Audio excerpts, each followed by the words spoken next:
Multiple platforms, one simple passion, gaming.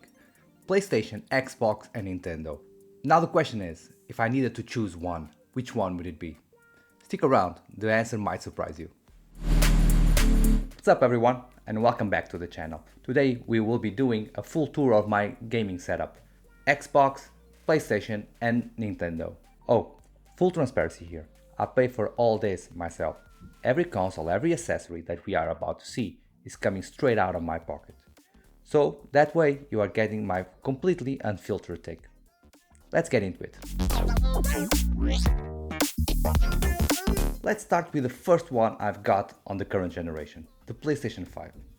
I've been a Sony's loyalist for a long time. I have all the major consoles from PS1 to the PS5, but also the portable ones, PSP, PS Vita, and now the PS Portal, even if actually that is not a console. This generation arrived with the promise of 4K resolution and 120 frames per second. Pretty appealing if you ask me.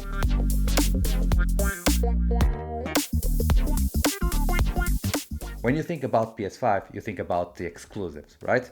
And this generation hasn't been an exception. Just look at God of War Ragnarok or Ghost of Yotei. They are perfect examples of what is possible to do with the PS5.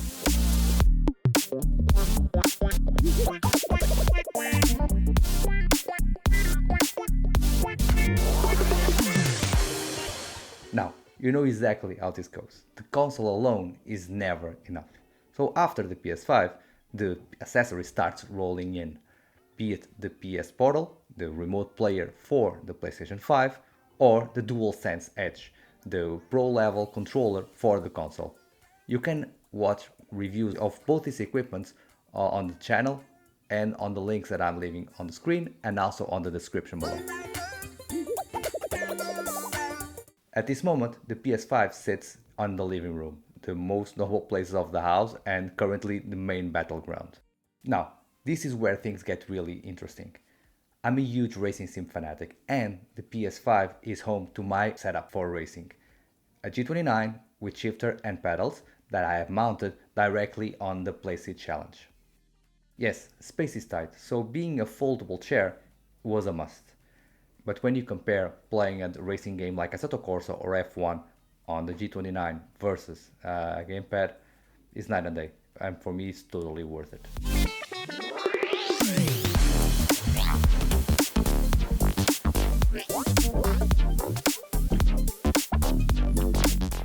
Moving on to the Team Green, Xbox.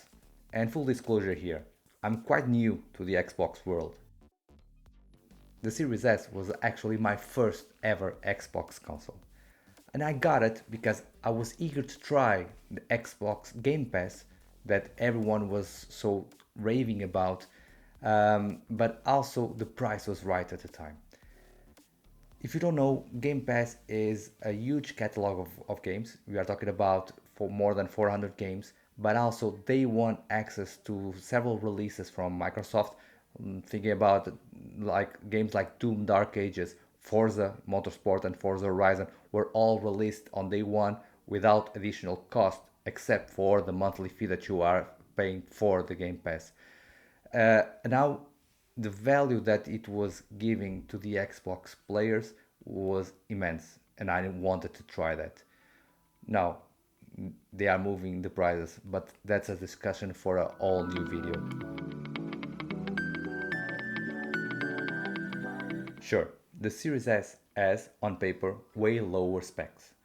We are targeting a 1440p resolution.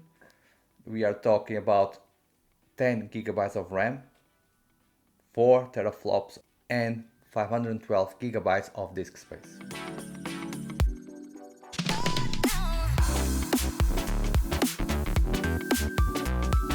But in the end, whoa, was I impressed. I have had an amazing experience with the Series S. I was finally able to play Gears of War, something that I've been missing out of all these years by being on the PlayStation, and it really lived up to my expectations. It's an amazing game.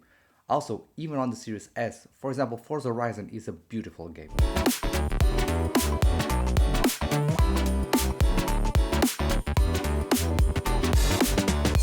I have been playing the Series S on a 55-inch screen, 120Hz 4K resolution. So it seemed logical at the time to just make the jump to the big brother, the Series X, and that's exactly what I did. If we compare the two, the first thing that stands out is the presence of a physical drive, something that the Series S doesn't have since it is an all-digital console. The specs that we were seeing, the RAM jumps from 10 to 16 gigabytes. It's able to perform at 12 teraflops versus the 4 of the Series S, and also the disk space doubles to 1 terabyte. Naturally, the experience has improved, and I was able to dive deeper on the games that I wouldn't be able to play if I didn't have the Xbox. Starfield is the one that comes to mind that was available on day one.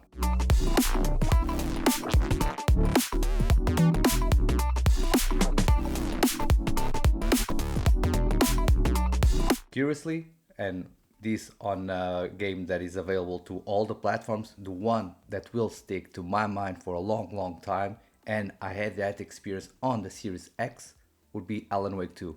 What an amazing game.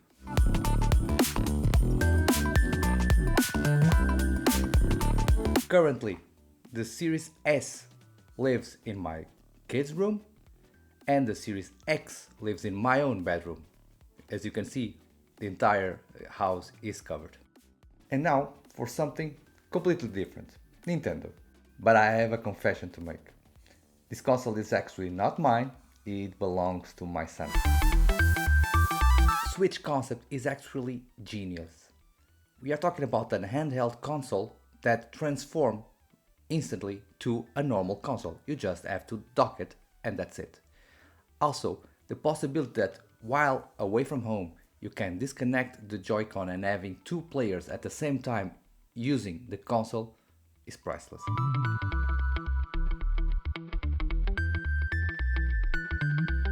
The Switch 2 is out now, but the original Switch is still an amazing piece of hardware. Of course, you need to be realistical.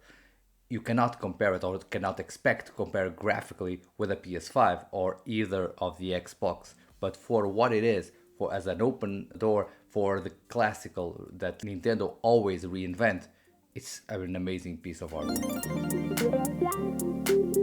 Then comes the million-dollar question. Which one is the best?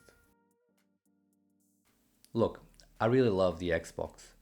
Game Pass is a phenomenal service, especially with the day one releases. However, if I need to choose one, that would be the PS5. There is even no contest. And here's why. From day one, if we would be looking for something different on the gaming market, it needed to be the PlayStation. Think about it. From day one, you had haptic feedback, something that didn't exist on the others. And that was really groundbreaking at the time. And it still is. You don't have the experience anywhere else. If we look at the number of sales, PlayStation has way more sales, what means also a bigger community of support. It's clear that the Sonys have won the console war of this generation. It makes it even worse when the big exclusives from Xbox are being now launched on the PlayStation 5. There you have it. For me, the PlayStation 5 is the way to go. But that is only my opinion. What is yours? Leave your opinion on the comments and don't forget to like and subscribe. Hope you have enjoyed it. See you next time.